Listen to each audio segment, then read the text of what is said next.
Hello, my name is Elijah Borjas. I am the Director of Strength and Conditioning here at Rogue Baseball. I played for Rogue from 2020, my junior year of high school, to 2023, which was my sophomore summer, going into junior summer college.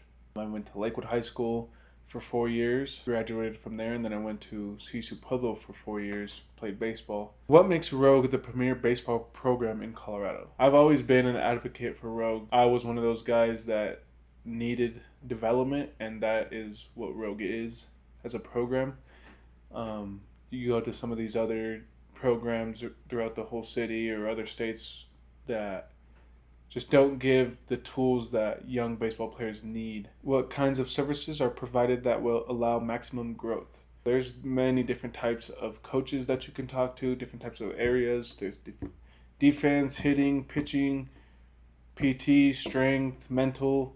There's different types of resources that a kid can go to. What is the vision for the Rogue program? On the weightlifting side, the vision for me is to develop these kids to get ready for college, and whether if that's get their bodies ready or get them ready for the college lifts. A lot of kids that go into college not knowing how to move their body right or how to lift with a team. That's my goal, is to get these kids developed for the next level. What impact are you looking to make on a player? In life, you're always going to need to move your body, and that's something that's important that not a lot of kids are taught these days. Impact on them as a person, impact them as a coach, as a leader, and obviously the impact of getting them better to play the sport that they love. Describe the kinds of player you are looking for.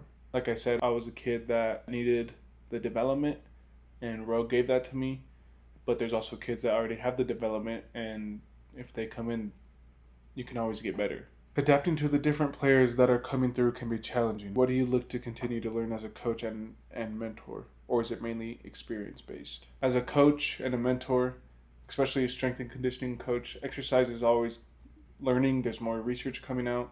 So as a coach, I'm always open to learn. I just graduated college last year, so I know that I don't know everything, and I'm still learning how to do. This is like my first strength and conditioning job, so I'm still learning pretty much the basics. What are you most grateful for when it comes to baseball and coaching? I mean, there's just so much to the game of baseball that I love. Getting away from life and the things that it teaches you, the people that you meet. I know people from all across the United States just because of this game of baseball. I'm grateful for coaching because I can see kids excel to their potential. It's just a good feeling seeing a kid succeed after he's been working hard. Are there any coaches or periods of time in your career that have impacted your coaching philosophies? The first person that comes to mind when I think about that on the strength and conditioning side is Bill Peters. He really set a baseline and the basics of what I needed and really got me strong. And I use some of those memories and those core exercises that I can implement into the workout for these Rogue guys.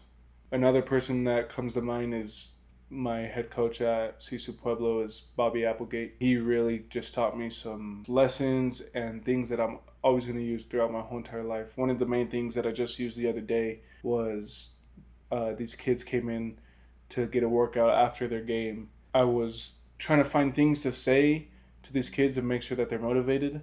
And one of the things that Applegate used to say was give 100% of what you have. So these kids just got done playing a tournament for the week and they come in and lift.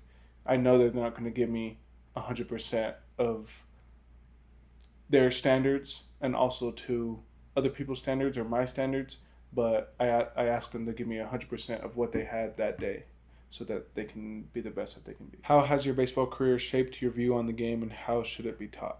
I was never the best all the way up until high school. I was the only person on our Little League team to make the level 3 team while everybody else made either JV or varsity. One thing that helped with that was Rogue, one, but two, having them teach me that there's things that you need to do to get better. So the way that it should be taught, in my mind, is that you need to do these things to get better, is because that's what worked for me and that's what I know. I like to follow this philosophy by Nick Saban, the Alabama football coach, of the illusion of choice. So there's things that you have to eliminate in your mind to get better. So like lifting.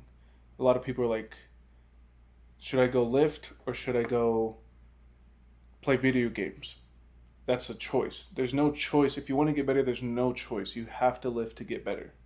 You have to practice hitting to get better at hitting. You have to pitch. You have to practice throwing to get better at pitching. If you want to get better, there's no choice. And that goes for a lot of things in life.